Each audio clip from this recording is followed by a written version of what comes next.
guys, welcome back to my YouTube channel. Kembali lagi di segmen yang tidak tahu namanya apa, belum ketemu nih namanya apa. Kira-kira bagusnya apa ya? Kalau kalian punya ide bisa komen di bawah ya. Di episode 2 kali ini gue akan bahas sesuatu yang sedang viral-viralnya. Semua sosial media lagi ngomongin kasus ini, apalagi kalau bukan kasusnya P. Diddy. Kebetulan banyak banget yang request, jadi let's go kita buat. Tapi bohong, cuma 2 orang yang request. Sengaja gue buat banyak biar kelihatan banyak yang request aja sih. Gue tuh bacain semua thread yang ngebahas tentang kasusnya P. Diddy dan nontonin semua orang yang ngebahas kasus ini tuh ternyata kasusnya bener-bener gila banget sih. So, tanpa berlama-lama, langsung aja kita masuk ke pembahasannya. Sean John Combs, atau yang dikenal dengan nama panggungnya Diddy, P. Diddy, Puff Daddy, itu lahir di tanggal 4 November 1969 di Harlem, New York City. Ibunya bernama Janine Combs, seorang asisten guru dan juga seorang model, dan ayahnya Melvin Earl Combs yang bertugas di Amerika Serikat Angkatan Udara. Diddy memiliki saudara perempuan dan ia tumbuh di dalam kemiskinan. 9 tahun kemudian keluarganya itu pindah ke pinggiran kota Mount Vernon, New York. Jadi Diddy ini sebenarnya berkuliah di Universitas Howard, Washington DC, tapi ia meninggalkan kampusnya dan mulai magang di Uptown Records di New York City. Dan dalam setahun, Diddy ini udah naik jabatan sampai menjadi wakil presiden di sana. Kemudian tahun 1993, Diddy ini dipecat dari Uptown dan akhirnya membuka labelnya sendiri, yaitu Bad Boy Records. Diddy memulai karir rekamannya ini setelah kesuksesan penandatanganan pertamanya dengan Notorious B.I.G. Hingga saat ini, Diddy dikenal sebagai seorang rapper di Amerika dan juga produser rekaman. Pada tanggal 16 November, Diddy itu ditangkap atas tuduhan kasus pelecehan seksual, perdagangan seks, dan juga kasus tindak pidana lainnya yang beberapa korbannya ini adalah wanita di bawah umur. Jadi gugatan ini tuh dilayangkan oleh mantan pacarnya Diddy, yaitu Cassandra Ventura atau Cassie, yang telah menjalin hubungan selama 11 tahun bersama Diddy dan itu putus nyambung. Yang dimana Cassie ini menyatakan bahwa ia kenal dan bertemu dengan Diddy itu waktu dia umur 19 tahun dan Diddy sendiri umurnya 37 tahun. Jadi di dalam gugatan tersebut, Cassie ini menandatangani kontrak dengan Bad Boy Records, yang dimana Cassie ini diiming-imingi kehidupan yang mewah, instan, dan juga penuh narkoba. Tapi dia tuh harus menjalin hubungan romantis dengan bosnya sendiri alias si Diddy. Dalam gugatannya, Cassie menuding Diddy sengaja mengebom mobil milik rapper Kid Cudi karena Cudi tertarik pada Cassie. Dan berdasarkan gugatannya dikatakan bahwa Cassie ini dikekang oleh Combs dan menanggung perilaku kasar dan tuntutan yang tidak menentu selama kurang lebih 1 dekade. Jadi katanya Cassie ini tuh seringkali dipaksa untuk melakukan hubungan badan, dan kalau Cassie nolak, dia tuh bakalan dikasih obat-obatan yang membuat Cassie tuh nggak sadarkan diri. Pada saat Cassie nggak sadarkan diri inilah dia diperkosa oleh Diddy. Selain itu, Cassie juga disuruh untuk melakukan hubungan dengan PSK laki-laki yang disewa oleh Diddy, dan Diddy di sana hanya menonton mereka. Awalnya Diddy ini tidak mengakui tuduhan-tuduhan yang dilayangkan Cassie kepada dirinya. Pokoknya dia nyangkal deh semuanya, gue nggak ngelakuin itu, sampai dimana akhirnya tersebarlah video CCTV di hotel yang menunjukkan adanya kekerasan yang dilakukan oleh Diddy kepada Cassie. Nah, setelah itu barulah si Diddy ini membuat video klarifikasi dan minta maaf. Pokoknya isinya dia bilang dia akan bertanggung jawab atas apa yang dia perbuat dan dia sungguh menyesalinya. So difficult to reflect on the darkest times. Sometimes you gotta do that. I was fucked up. I make no excuses. My behavior on that video is inexcusable. I take full responsibility for my actions in that video. I'm disgusted. I was disgusted then when I did it. I'm disgusted now.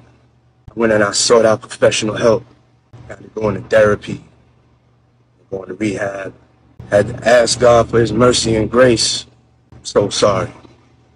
Dan gugatan Cassie ini selesai di luar pengadilan, jadi udah berdamai, yang kompensasinya tidak diketahui. Kemudian 6 hari setelah gugatannya Cassie ini selesai, ada yang melayangkan gugatan kembali untuk P. Diddy, yaitu Joy Nickerson Deal, atas kekerasan seksual. Jadi Joy mengklaim Diddy membiusnya, memperkosa, dan juga merekamnya di tahun 1991 saat Joy masih mahasiswi. Kemudian Diddy membantah nih tuduhan ini. Nah, ada lagi nih seorang wanita lain bernama Lisa Gardner. Ia juga ikut melaporkan Diddy atas kasus pemerkosaan. Dan ada lagi nih seorang penggugat anonim yang muncul yang menggugat bahwa Diddy juga memakai labelnya, yaitu Bad Boy Entertainment, untuk melakukan perdagangan seks bersama Harve Pierre, presiden Bad Boy pada saat itu. Dan akhirnya pada tanggal 25 Maret 2024 kemarin, rumah Diddy di Los Angeles dan juga Miami dirazia oleh pihak kepolisian. Homeland Security Investigation, aparat yang dikenal fokus untuk menyelidiki kasus kekerasan seksual, memimpin razia ini. Senjata-senjata api ditemukan di dalam rumah Diddy dan juga 1000 botol GHB drug yang dimana sebelumnya itu beredar katanya itu baby oil, padahal itu bukan guys. Jadi itu tuh adalah narkoba berbentuk ekstraksi cair. Jadi obat tersebut tuh memang bening bentuknya, dan kalau diolesin ke tubuh dia tuh bakal bertindak sebagai zat tambahan untuk meningkatkan kinerja yang bisa melumpuhkan mental dan fisik seseorang, dan diketahui menyebabkan koma dan kejang. Serem banget. Didi sendiri juga didakwa telah melecehkan, mengancam, memaksa perempuan atau orang lain di sekitarnya untuk memenuhi hasrat seksualnya, melindungi reputasinya, serta menyembunyikan perilakunya. Polisi sendiri juga telah menyita lebih dari 90 handphone, laptop, akun penyimpanan clouds, dan juga lebih dari 30 elektronik lainnya dan akun penyimpanan lainnya. Dan setelah dicek semua device-nya, itu tersimpan banyak banget foto dan video dari White Party-nya Didi. Yes, White Party, pesta yang selalu diadakan Didi setiap tahunnya dan mengundang banyak artis-artis ternama. Nah, akhirnya cuitan lama dari salah satu musisi yang cukup dekat dengan Didi, yaitu Usher, itu kembali diperbincangkan. Jadi Usher ini pernah bilang bahwa katanya dia tuh melihat hal-hal liar di rumahnya Didi. Rupanya hal-hal liar yang dimaksud oleh Usher ini adalah pesta yang dilakukan oleh Didi yang disebut juga dengan freak-offs. Jadi Didi ini akan mengundang sejumlah artis, baik artis papan atas ataupun yang baru meniti karirnya nih. Biasanya itu perempuan, dan gak banyak juga yang masih di bawah umur. Banyak banget spekulasi yang tersebar di internet terkait dengan White Party. Jadi katanya White Party ini memiliki jam malam yang ketat. Untuk tamu-tamu yang tidak diundang ini tuh bakalan disuruh pergi, karena pesta yang sebenarnya ini akan dimulai. Jadi gak sembarangan tuh yang bisa masuk ke pesta yang sebenarnya itu. Di sana mereka juga dipaksa untuk melakukan hubungan seks bersama Didi atau PSK laki-laki yang disewa oleh Didi, atau bahkan juga tamu-tamu Didi yang juga artis. Freak off sendiri tuh bisa berlangsung berhari-hari. Jadi para korban ini diberikan obat-obatan yang membuat mereka tuh tetap patuh dan lanjut bersetubuh. Terus kalau dehidrasi gimana? Kan berhari-hari ya kan? Jangan masalah, udah dipikirin tuh sama si Didi. Jadi si Didi ini bahkan menyediakan infus untuk para korbannya untuk menjaga agar mereka semua itu tetap segar. Tom Swoop, seorang informan industri musik ini mengatakan bahwa White Party ini punya level masuknya. Jadi semakin eksklusif tamunya Didi ini, dia itu bisa mengakses ruangan yang dijaga di dalam rumahnya Didi. Jadi kalau kita lihat dari luar, itu seperti pesta liar gila artis pada umumnya aja. Tapi kalau di dalam, wah itu bener-bener gila banget. Nah menurut Swoop, pelecehan seksualnya ini terjadi di level dalam. Salah satunya ialah menyuruh artis-artis baru untuk mau melakukan aktivitas seksual untuk mendapatkan uang ataupun kesepakatan bermusik dengan label besar berdasarkan rekomendasi Didi. Ditambah lagi muncul potongan klip dari acara Keeping Up with the Kardashians dari tahun 2014. Itu muncul lagi di mana Khloe Kardashian dia mengaku pernah datang ke sebuah pesta yang ada di Las Vegas sama Justin Bieber, Didi, French Montana, dan juga Quincy. Dan di situ Khloe menyebutkan pesta tersebut isinya orang-orang yang setengahnya telanjang. So who was with you this weekend? A bunch of my friends. Diddy, Quincy, Justin Bieber, so far French so good. Montana. Do you even know half the people you're naming? No. She didn't go to bed. I haven't been to bed yet. You haven't? I want to be Khloe when I grow up, Court. I got on a plane at 5:30 a.m. Go to this party. I think half the people there were butt naked. Dan yang paling mengerikannya lagi, kegiatan mereka itu di dalam itu semua direkam oleh Didi. Jadi udah banyak banget set-set kamera, bahkan CCTV juga yang merekam pemerkosaan massal ini. Bahkan Didi juga ikutan menonton lewat rekamannya. Gunanya apa nih rekamannya ini? Jadi gunanya untuk dijadikan bahan pemerasan Didi kepada para korban yang datang ke freak offs ini tuh bener-bener selebriti papan atas banget. Kayak Kevin Hart, Jennifer Lopez, Paris Hilton, Kelly Osbourne, Kim Kardashian, Beyonce, Kobe Bryant, Mariah Carey, Will Smith, Ashton Kutcher, dan masih banyak lagi. Dan berdasarkan agen yang merazia Didi, kemungkinan besar para artis-artis ini tuh nggak masuk ke dalam freak offs, tapi mereka tuh tahu yang sebenarnya terjadi. Tapi mereka memilih dia. Nah ini juga yang lagi rame kemarin, yaitu banyak banget yang menduga bahwa Justin Bieber ini merupakan salah satu korban karena diduga dijual oleh Usher yang memfasilitasi Didi untuk bisa bersama dengan Justin Bieber selama 48 jam. Saat itu Justin baru berusia 15 tahun dan masih menunggu rilis album debutnya seminggu lagi. lagi. Untuk rincian apa yang dilakukan oleh JB dan Didi selama 48 jam itu masih belum diketahui. Namun mengingat Didi ini diduga melakukan pemerkosaan, pemerasan terhadap artis-artis baru yang masih memanjat popularitas, spekulasi jadi bermunculan bahwa kemungkinan besar Didi juga melakukan pelecehan terhadap Justin secara seksual. Ini juga diperkuat dengan teori konspirasinya dari MV-nya Justin, yaitu Yummy. Jadi Justin ini seperti ingin memperlihatkan kejadian kelam yang pernah ia alami. Terlihat orang-orang tua yang sedang menikmati pertunjukan dari anak-anak yang di dalam video tersebut masih di bawah umur. Lalu ada juga kesaksian dari Jaguar Wright yang mengatakan kebenaran yang terjadi pada Justin Bieber. Jadi Wright ini merupakan penulis lagu dan juga penyanyi di Amerika. Wright juga telah tampil dan berkolaborasi dengan artis rap seperti The Roots, Jay-Z, dan juga Black Calicious. Jadi Wright ini membocorkan bahwa benar Usher membantu Didi untuk mendapatkan kendali atas Bieber muda. Let's be honest. He took Justin Bieber there. Diddy had been trying to get to Bieber for a minute. And his management was backing him off. But it wasn't until Usher took over management and had guardianship and gave temporary guardianship to the diddler for 48 hours. Think about that. Karena kasusnya Didi ini bener-bener rame banget dibicarain di mana-mana, banyak nih dari pengguna internet yang mengulik, mengorek-ngorek kasus lama yang diduga berhubungan dengan Didi, dan juga mencari tahu kebenaran melalui video-video yang diposting oleh teman-temannya Didi. Salah satu contohnya ialah lagu dari Eminem yang judulnya Fuel. Jadi lagu Fuel ini dipopulerkan oleh Eminem di tanggal 12 Juli 2024 lalu. Nah, lagu ini tuh lagi rame banget dibicarakan karena katanya lagu ini tuh menyindir P. Diddy atas kasus yang sedang menyerangnya sekarang. Nah, katanya lewat lirik lagunya ini Eminem berusaha untuk memperingatkan para pendengarnya dan juga publik terkait dengan tuduhan pelecehan seksual yang dialami oleh P. Diddy. Arti dari liriknya itu, aku bisa seperti R-A-P-E-R. Sebenarnya harusnya tuh rapper, tapi kurang P nih, jadi P-nya cuma satu. Jadi ini tuh katanya plesetan rapist atau rape, yang artinya pemerkosa. Kemudian juga punya banyak essay. Jadi essay ini tuh akronim yang umum digunakan untuk menyebutkan sexual assault atau kekerasan seksual. Tunggu, dia tidak mengeja kata rapper dan menghilangkan huruf P, ya kan? Seharusnya kan P did he, P did he, tapi kalau secara ini P did he. Jadi seakan Eminem ini berkata bahwa ada seorang rapper, tapi bukan rapper, plesetan lah ya, bukan plesetan, permainan kata dari rape atau juga rapist dan juga essay, sexual assault, tanpa bicarain P. Diddy. Nah, asumsi ini tuh makin kuat karena di lirik selanjutnya, rest in peace, beristirahatlah dengan tenang Biggie dan Pac, kalian berdua seharusnya hidup. Nah, liriknya Eminem ini juga mendukung terkait teori konspirasi Diddy lah yang bertanggung jawab atas kematian Tupac Shakur dan juga Biggie atau Christopher Wallace.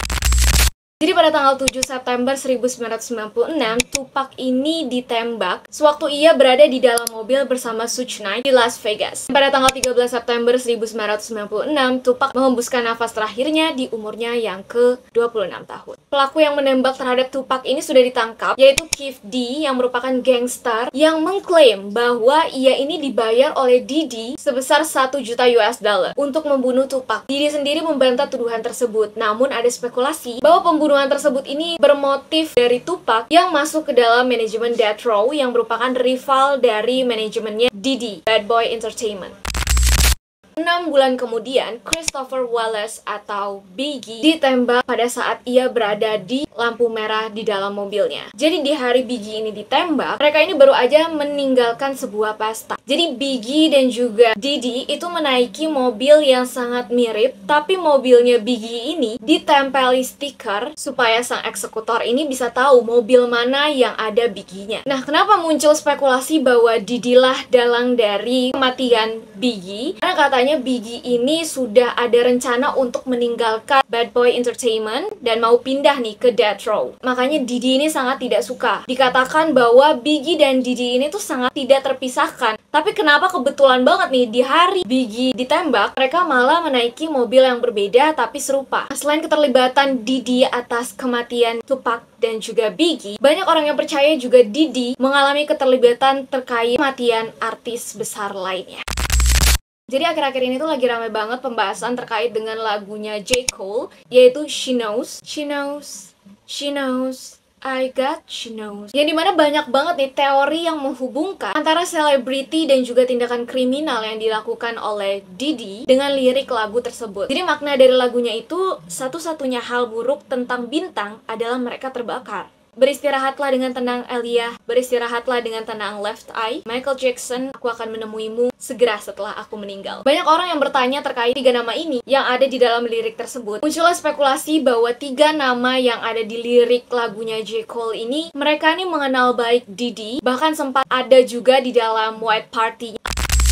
Aaliyah Dana Houghton. Aaliyah ini memulai karirnya pada umur 11 tahun, dan saat Aaliyah umur 14 tahun, ia merilis lagu pertamanya, Age Ain't Nothing But a Number, yang kemudian menerima nominasi American Music Awards, Billboard Music Awards, dan juga Soul Train Awards untuk artis baru terbaik dan meroketkannya menjadi populer. Jadi Aaliyah ini tewas dalam kecelakaan pesawat saat ia berada di Bahama. Aaliyah sendiri sempat hadir di pesta yang diadakan oleh Diddy malam sebelum kecelakaan pesawat itu terjadi. Pesta tersebut merupakan pesta selebritis yang diadakan di Miami, Florida, yang dimana setelah pesta tersebut Aaliyah langsung menuju Bahama untuk melakukan syuting video musiknya yang berjudul Rock the Boat. Sebelum keberangkatan Aaliyah bersama pesawatnya ini, beberapa orang di bandara sudah memperingatkan bahwa mungkin pesawat ini kelebihan muatannya, tetapi keputusan tetap terbang itu tetap diambil. Akhirnya, tak lama setelah lepas landas, pesawat itu pun kehilangan kendalinya dan jatuh hanya sekitar 200 kaki dari landasan pacu. Semua penumpang yang ada di dalam pesawat termasuk Aaliyah tewas di tempat. Dan Aaliyah sendiri baru berusia 22 tahun saat kecelakaan itu terjadi. Kematian Aaliyah sendiri menimbulkan banyak teori konspirasi yang terus beredar di kalangan penggemar dan juga publik. Dan berikut adalah beberapa teori konspirasi terkait dengan kematian Aaliyah. Keterlibatan industri musik atau pihak ketiga. Salah satu teori mengatakan bahwa kematian Aaliyah ini memang sudah diatur oleh pihak-pihak yang berkepentingan di dalam industri musik. Aaliyah sendiri merupakan seorang bintang yang sedang naik daun, dan beberapa orang berpendapat bahwa ada kekuatan-kekuatan besar yang tidak suka dan tidak ingin melihat kesuksesannya Aaliyah di industri musik. Kesengajaan terhadap pesawat yang tidak layak. Beberapa penggemar percaya bahwa pesawat yang dinaiki oleh Aaliyah ini sengaja dibuat tidak layak untuk bisa menghilangkan nyawa Aaliyah. Mereka ini menunjukkan beberapa masalah yang ada di dalam pesawat itu, mulai dari pilot yang ternyata tidak berlisensi dan juga kelebihan muatan yang ada di dalam pesawat tersebut. Jagger Wright sendiri yang telah kita singgung tadi itu juga mengatakan bahwa kematian Aaliyah ini bukan suatu kecelakaan, melainkan hal yang sudah disengaja dan direncanakan oleh Diddy. Bahkan beredar juga foto yang dimana ada Diddy dan juga Aaliyah dan juga artis lainnya saat mereka mendatangi White Party-nya Diddy di tanggal 2 Juli tahun 2000.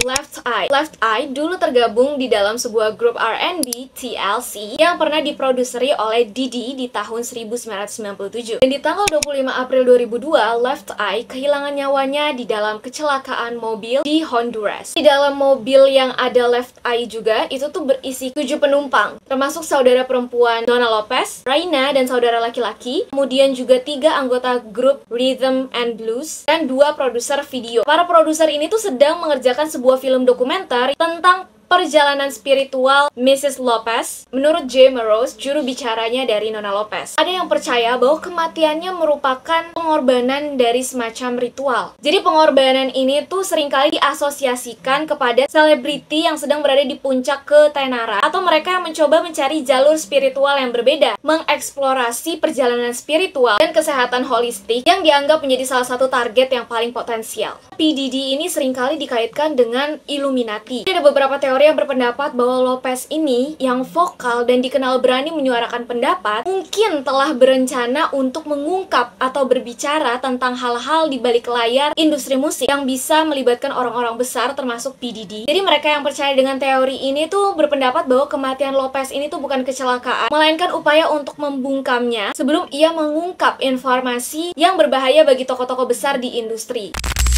Next ada Michael Jackson. Nah, untuk Michael Jackson sendiri itu sudah jelas dia itu kenal dengan Diddy karena ada beberapa foto Michael Jackson ini bersama dengan Diddy. Dan Michael Jackson diklaim juga mungkin pernah datang ke White Party-nya Diddy. Michael Jackson ini meninggal di 25 Juni 2009 akibat overdosis propofol dan juga benzodiazepine yang diberikan oleh dokter pribadinya Conrad Murray, yang kemudian dinyatakan bersalah atas pembunuhan yang tidak disengaja. Lalu apa hubungannya kematian Michael Jackson dan juga P. Diddy? Diddy. Berdasarkan data dari CNN, Prince, anaknya, ini mengatakan bahwa setelah dia menutup telepon, dia akan menangis. Dia akan berkata, mereka akan membunuhku. Mereka akan membunuhku. Anehnya, pada malam kematian Michael Jackson, CCTV yang ada di rumahnya itu tidak menyala. Saat itu, Michael Jackson bersama Fahim Muhammad. Jadi MJ ini di rumahnya hanya berdua dengan Mr. Muhammad. Diketahui setelah dari kematian Michael Jackson, kepala keamanannya yaitu Fahim Muhammad bekerja sebagai kepala keamanan di Combs Enterprise, perusahaan milik Diddy. Dari situlah banyak orang yang percaya teori bahwa Diddy lah yang menyuruh Fahim Muhammad untuk mengeksekusi Michael Jackson. Alasannya apa nih Diddy melakukan hal seperti itu? Jadi diduga Diddy ini melihat Michael Jackson sebagai sebuah ancaman karena MJ ini tahu terlalu banyak. Karena pada saat itu Michael Jackson ini merupakan artis yang sangat-sangat besar, legend lah dalam dunia musik, yang bisa berbicara tentang apapun tanpa bisa diprediksi kapan. Update-annya sekarang Diddy ini sudah ditahan di penjara dan sedang menunggu persidangan. Dan kemarin gue baru aja baca bahwa ternyata ada penemuan yang sangat mengejutkan oleh FBI, di mana FBI ini menemukan bunker bawah tanah di dalam rumahnya Diddy. Mereka bilang bahwa mereka ini menemukan barang-barang aneh di sana dan juga suara-suara aneh yang belum bisa diidentifikasi. Nah, banyak orang yang percaya bahwa kemungkinan tempat itu dijadikan oleh Diddy sebagai tempat pemujaan setan. Gimana menurut kalian?